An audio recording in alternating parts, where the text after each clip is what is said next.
Shop the Plato's Closet Black Friday event in North Charleston and West Ashley and let the deals begin. You know Plato's Closet always has a huge selection of trendy recycled styles at amazing prices, but Black Friday deals are different. They're better. We've been holding back some of our best inventory, and you won't want to miss our Black Friday event. Save on gently used styles from Patagonia, Lululemon, Lilly Pulitzer, and hundreds of popular brands. Plato's Closet is ready to let the Black Friday deals begin. Plato's Closet, located in West Ashley on Sam Rittenberg Boulevard and North Charleston on Rivers Avenue. This is SpaceTime Series 25, Episode 33, for broadcast on the 18th of March 2022. Coming up on SpaceTime, the dinosaurs last spring, supermassive black holes in a dance to the death, and China sets a new domestic satellite launch record. All that and more coming up on SpaceTime. Welcome to SpaceTime with Stuart Gary.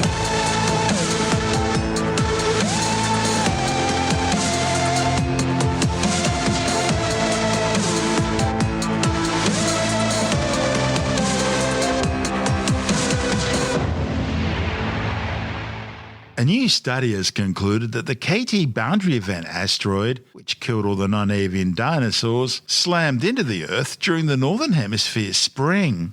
The findings, reported in the journal Nature, are based on an examination of the remains of filter-feeding sturgeons and paddlefishes that died en masse when the asteroid hit. Looking at the growth patterns inside the well-preserved fossil bones combined with carbon isotope data. The authors were also able to show that the fish had impact debris lodged in their gills, but not further down in the digestive systems, indicating they had died almost instantly. The authors say the spring timing of this catastrophic impact would have coincided with a particularly sensitive stage for many Northern Hemisphere species that reproduced and had developing offspring during the spring. Researchers say Southern Hemisphere ecosystems, which were struck during autumn, appear to have recovered up to twice as fast as those in the Northern Hemisphere. The KT, or Cretaceous Tertiary Boundary event, occurred 66 million years ago when a 10 to 15 kilometre wide asteroid slammed into a shallow sea off the coast of what is now the Gulf of Mexico's Yucatan Peninsula. The impact released as much energy as 100 teratons of TNT, more than 1 billion times the energy of the Hiroshima and Nagasaki atomic bombs used to end World War II.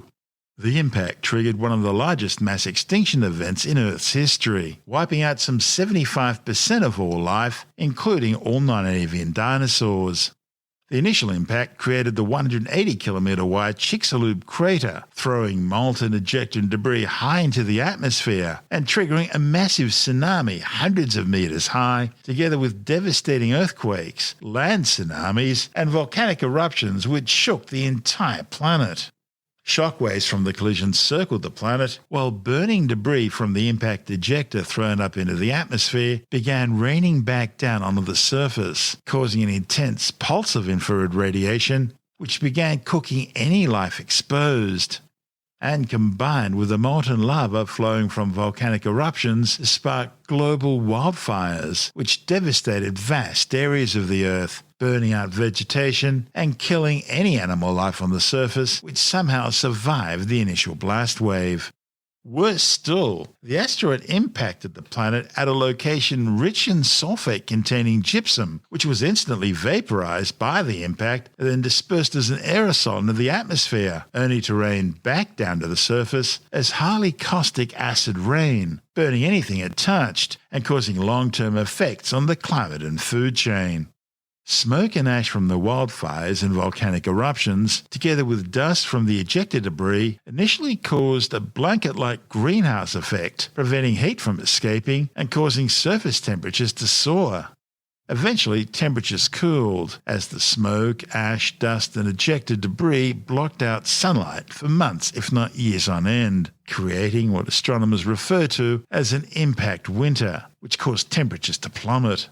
At about the same time, massive volcanic eruptions in what is now India, known as the Deccan Traps flood basalts, began flowing across the subcontinent, pumping out more toxic gas and pollution into the atmosphere, further contributing to the growing impact winter.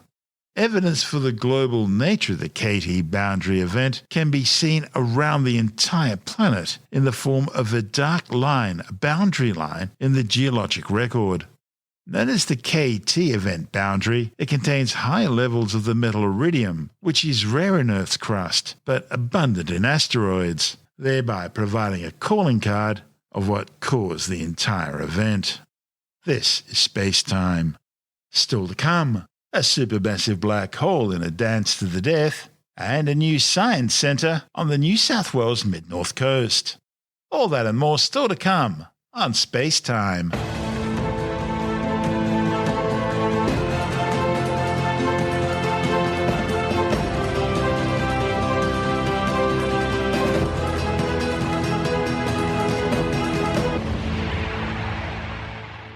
Astronomers have spotted a pair of supermassive black holes locked in an epic cosmic dance to the death some 9 billion light-years away.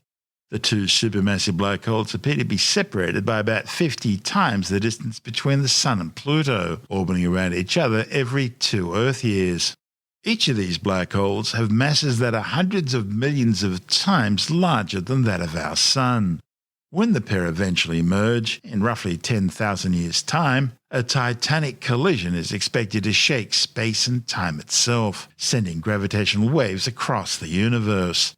Astronomers detected the waltzing pair thanks to a powerful quasar shining out from the darkness like a beacon in the night. Quasars are powerful beams of energy and matter, as bright as entire galaxies, generated by feeding supermassive black holes millions to billions of times the mass of the Sun. Material falling onto the accretion disk surrounding these monster black holes is stretched, crushed, and torn apart at the subatomic level by immense gravitational forces and through friction caused by collisions with other material already in the disk. Most of this material is destined to eventually pass a point of no return called the event horizon, and then fall forever into the black hole singularity. But some of the superheated matter is caught up in magnetic field lines before reaching the event horizon, and this material instead is channeled into powerful beams jetting out perpendicular to the accretion disk at close to the speed of light, shining as incredibly bright beacons visible on the other side of the universe. The quasar observed in this new study, known as PKS 2131-021, belongs to a subclass of quasars known as blazars, in which the jets point directly towards the Earth. Astronomers already knew that quasars could be produced by two orbiting supermassive black holes, but finding direct evidence for this has proved difficult. The findings, reported in the astrophysical journal Letters, represent only the second known candidate for a pair of supermassive black holes caught in the act of merging. The first was a quasar called OJ-287, which involved a pair of supermassive black holes orbiting each other at a greater distance, circling each other every 9 Earth years. The telltale evidence for the new black holes came from radio observations spanning 45 years, which showed a powerful jet emanating from one of the two black holes, shifting back and forth due to the pair's orbital motion. This was causing periodic changes in the quasar's radiolite brightness. The study's lead author, Sandra O'Neill from Caltech, says that when she realized that the peaks and troughs from the light curve detected from recent times matched peaks and troughs observed back in 1975 and 83, she knew something very special was going on. Most, if not all, galaxies contain supermassive black holes at their centers, including one in our own galaxy, the Milky Way, known as Sagittarius A star. But compared to these monsters, Sagittarius A star is just a pipsqueak, a mere 4.3 million times the mass of our Sun. When galaxies merge, their individual black holes eventually sink towards the middle of the newly formed galaxy, and eventually join together to form an even more massive black hole. As the black holes spiral towards each other, they increasingly disturb the fabric of space-time, sending out gravitational waves which were first predicted by Albert Einstein more than 100 years ago. The Laser Interferometer Gravitational Wave Observatory LIGO detects gravitational waves from pairs of black holes up to dozens of times the mass of the Sun. However, the supermassive black holes found at the centers of galaxies have millions to billions of times the mass of our Sun and give off much lower frequency gravitational waves than those detected by LIGO. In the future, pulsar timing arrays, which consist of an array of pulsating dead stars precisely monitored by radio telescopes, should be able to detect the gravitational waves coming from supermassive black holes. And the upcoming Laser Interferometer Space Antenna LISA should be able to detect merging black holes whose masses are between 1,000 and 10 million solar masses. So far, no gravitational waves have been detected from any of these heavier sources, but PKS 2131-021 provides the most promising target. This is SpaceTime. Still to come, a new science centre for the New South Wales Mid-North Coast, and China sets a new domestic satellite launch record. All that and more still to come on SpaceTime.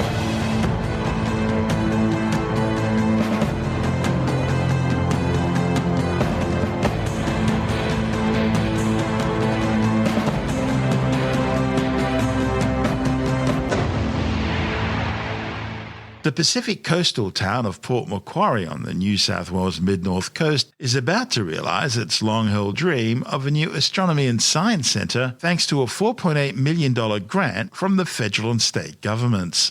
The town's links to astronomy and space science go as far back as astronomer William John McDonnell, who in 1882 was assigned with the task of documenting a transit of Venus from what is now known as Transit Hill in the middle of Port Macquarie. Transits of Venus, together with a bit of high school trigonometry, can be used to calculate the distance between the Earth and the Sun. In 1885, McDonnell imported a 150mm refractor telescope from Thomas Grubb's Astronomical Instrument Works in Dublin and installed it in a new purpose-built observatory behind the Bank of New South Wales building where he worked as a manager. Unfortunately, the weather turned out to be cloudy that day, but the town's connection to astronomy was established. 7 decades later, local Port Macquarie pub owner Bob Stanford began collecting money to purchase a telescope for convalescing returned war veterans to use during their stay at the nearby Hastings District Hospital. The hospital's spectacular hilltop location offered commanding views of the town, the stunning Pacific coastline, and out to sea. They eventually raised enough money to purchase a 127mm refractor telescope. However, it proved to be a bit too big and cumbersome for the patients to use and eventually lay dormant. Then in 1961, the local council and Rotary Club agreed to build a community astronomical observatory at a seaside park to house the 127mm telescope. The facility began operating in 1962 with funding from volunteers, public donations, and admissions paid by visitors, and it's been open to the public ever since.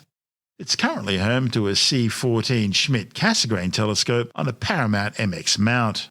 The new Science Centre will house not only the telescope and observatory, but also an 85-seat auditorium and multi-purpose display areas. A feature on the new centre is in this month's issue of Australian Sky and Telescope magazine.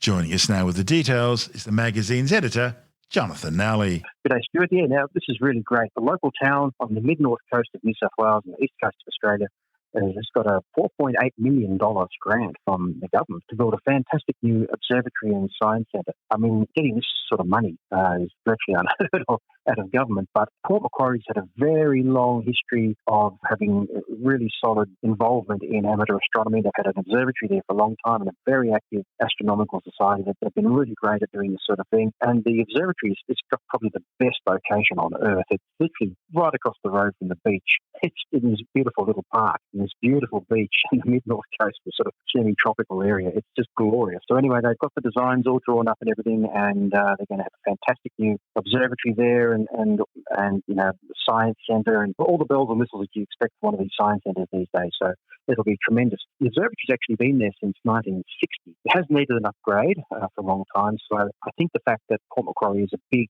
tourist attraction area, it's a really lovely part of the world, and the fact that they've got this long history and people just love the observatory meant that they were successfully able to, with the help of a lot of people, you know, the local council and everything, they've been able to secure this grant. So it won't be too long now when this science centre is up and running and kitted out with all the latest tech and displays and things to delight both young and old. I can't wait to go up and visit it, actually. I've always known about the Port Macquarie Observatory, never managed to get there to have a look at it, so I really want to see this new one when it's up and running. Something to compete against the big shrimp and the big banana. Oh, the big guitar and the big mango and the big this and the big that. I don't know how many of these. I think the only one I've ever seen is the big sheep at Goulburn. Oh. I think that's the only one I've seen. I went past the big merino just recently, actually. I was driving down that road. But, that's the big merino, it's called, isn't it? Big merino. It's made out of concrete, and they had to shift it from one part of the town to the other when they put a bypass around the town. Yeah, so they just jacked it up and put it on a trailer and just moved it. But what about the big banana? There's big banana, yeah, there's big mango and big pineapple. Yeah, there's a big penguin. You can get on a famous online encyclopedia thing and look up list of big things in Australia, and there's about 140 of them, I think. Each town is, like Tamworth has got a big guitar because it's the country music capital of Australia, and Big Banana in Coffs Harbour, where they used to grow a lot of bananas. And so every town that's got its own little thing has made a big thing about its little thing. So anyway, really great news that a regional town has got almost $5 million grant to produce a science centre, not a sports stadium or this or that, but actual science centre where it's going to educate kids. You know, the school kids will come from miles around to learn about science and astronomy and everything and nature and hopefully enthuse some of them to go on to careers in that sort of field. You know, I would have loved to have had something like this because I spent my high school years in the mid-north coast of New South Wales and there was nothing like this available. We didn't even have a telescope in our school. So I just envy these kids and everyone else there so much that they're going to have this magnificent facility not too long from now. That's Jonathan Nally, the editor of Australian Sky and Telescope magazine. And this is SpaceTime. Still to come, China sets a new domestic satellite launch record, and later in the science report, a second study confirms that people who've had COVID-19 experience higher levels of cognitive decline. All that and more still to come on SpaceTime.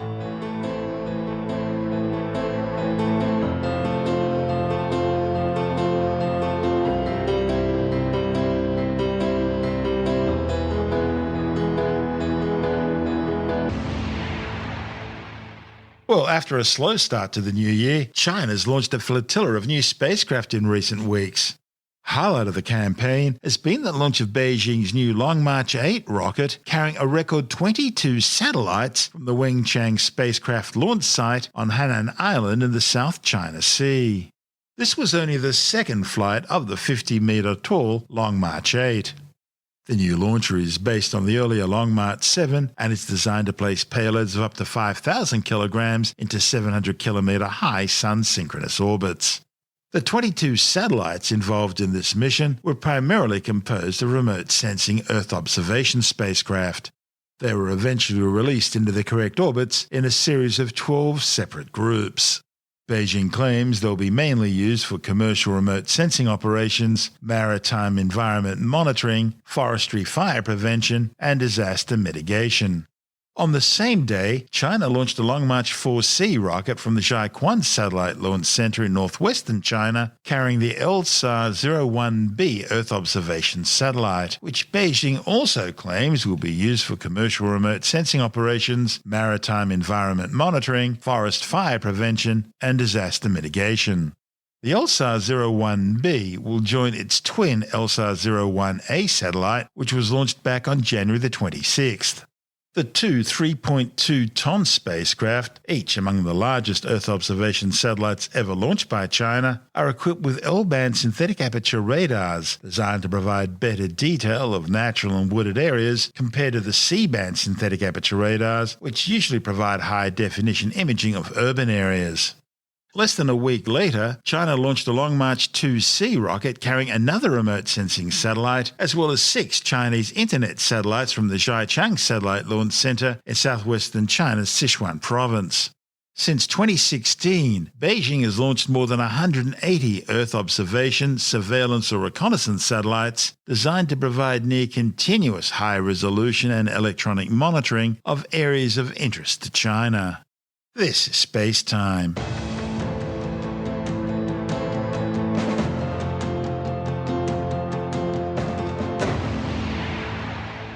And time now to take another brief look at some of the other stories making news in science this week with the Science Report.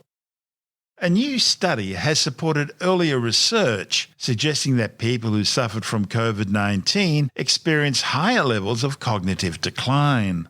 The new research, reported in the Journal of the American Medical Association, examined patients over the age of 60 who caught the virus in Wuhan early in the pandemic.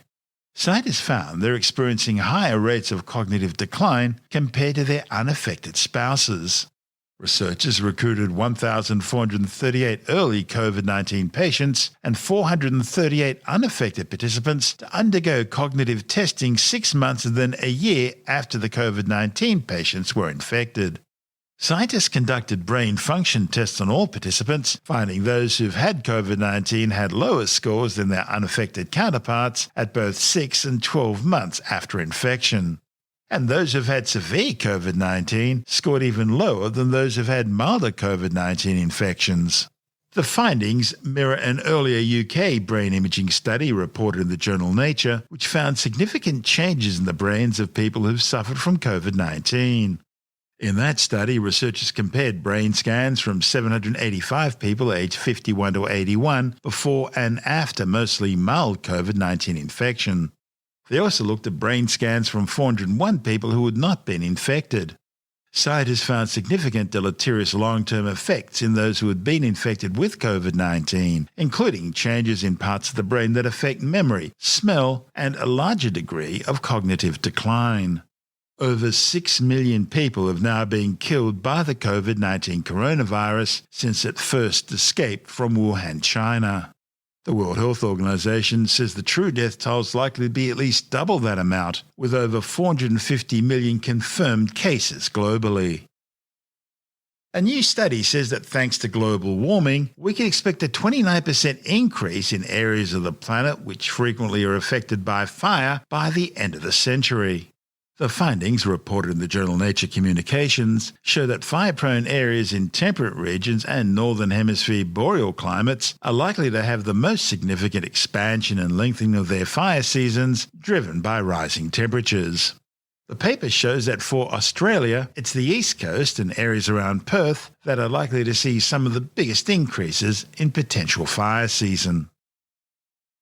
A new study claims that teens who use drugs at school but quit in their early 20s can end up being just as successful in life as those who stayed clear of drugs in the first place. The findings, reported in the journal Addiction Research and Theory, are based on studies tracking some 2,350 people from birth well into adulthood. Researchers questioned them about their drug use at age 21 and 30. They found the majority of participants who were using cannabis and/or amphetamines at problematic levels during adolescence were no longer doing so by age 20. Looking at each participant's socioeconomic status, quality of life, and quality of intimate relationships at age 30, the authors found no indication that teen drug use reduced their chances of a good life, taking into account the wide range of prior experiences and behaviour. However, continued drug use above the age of 30 was linked to much lower success. The ancient Chinese traditional practice of feng shui focuses on using energy forces to create stability and harmony in people and their environments. The term feng shui translates into wind-water, two elements credited with encouraging energy flow. It's used as a way to help align buildings, spaces, and people in a way which directs a cosmic current known as qi. The problem is there's no scientific evidence supporting the existence of qi. Tim Mendham from Australian Skeptic says, just because feng shui has been used for thousands of years doesn't mean it's real. It is the practice of trying to organise your living environment based on energies which are part of qi, spelled qi, but which is the universal energy that flows through everything. Basically, it's trying to sort of put aside bad luck, bad vibes by organising everything from furniture in your house to the layout of your house to where buildings are put and how you lay out a garden and that sort of stuff. And you find all these things around in Chinese practices. There are so many inconsistencies and so many silliness in feng shui that you wonder where the thing got started from in the first place. It is a pseudoscience. There is nothing to even indicate from the very basic of qi, which has never been proved to exist, all the way up to how the little practices and how you get around the practices made. I was told once, my house, you walk in the front door and you can see out the back, okay? I was told that I'm not going to get a Chinese person buying my house. But if you put a little spot on the doorknob, that's okay. That fixes it. Okay. And I thought, go around with a little pack of stickers and putting them on everything. I know making fun of it and silly, but it is quite frankly silly. I remember watching an episode of Grand Designs, and they had a house that was built to very high feng shui standards. It was the most impractical pile of bricks and wood I've ever seen. They had little rooms that were simply there to store energy in. It was horrible. Yeah, it's the whole concept of the underlying philosophy, well, the underlying energy thing, which is dodgy, to the philosophy that you can manipulate this energy by how you place furniture or rooms or whatever, and then the fact that you can get around it by using little tricks, because someone comes to you and says, well, this is my house. They'll say, well, it's not going to work. We'll say, this is my house. So, okay, we'll find some way to divert the energy into different places or that sort of stuff. Moving buildings might be a bit harder, actually, but feng shui does apply to where a building is sited and that sort of thing. So it has been a long-standing belief, and that doesn't mean it's true, though. Just because it's been around for a long time doesn't mean it's true. And feng shui has no basis in, I'd say science, but there's probably no basis in reality outside of a placebo effect. That's Tim Mindham from Australian Skeptics.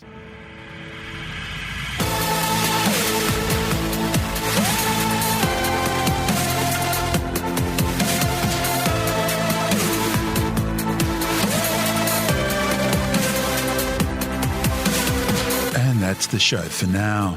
SpaceTime is available every Monday, Wednesday and Friday through Apple Podcasts, iTunes, Stitcher, Google Podcast, Pocket Casts, Spotify, Acast, Amazon Music, Bytes.com, SoundCloud, YouTube, your favourite podcast download provider, and from spacetimewithstuartgary.com. SpaceTime's also broadcast through the National Science Foundation on Science Zone Radio and on both iHeartRadio and TuneIn Radio. And you can help to support our show by visiting the SpaceTime store for a range of promotional merchandising goodies, or by becoming a SpaceTime patron, which gives you access to triple-episode commercial-free versions of the show, as well as lots of bonus audio content which doesn't go to air, access to our exclusive Facebook group, and other rewards. Just go to spacetimewithstuartgary.com for full details. And if you want more SpaceTime, please check out our blog, where you'll find all the stuff we couldn't fit in the show, as well as heaps of images, news stories, loads of videos, and things on the web I find interesting or amusing. Just go to spacetimewithstuartgary.tumblr.com. That's all one word, and that's Tumblr without the E. You can also follow us through @StuartGary on Twitter, @SpaceTimeWithStuartGary on Instagram, through our SpaceTime YouTube channel, and on Facebook, just go to facebook.com/SpaceTime with Stuart Gary. And SpaceTime is brought to you in collaboration with Australian Sky and Telescope magazine, your window on the universe. You've been listening to SpaceTime with Stuart Gary. This has been another quality podcast production from Bytes.com.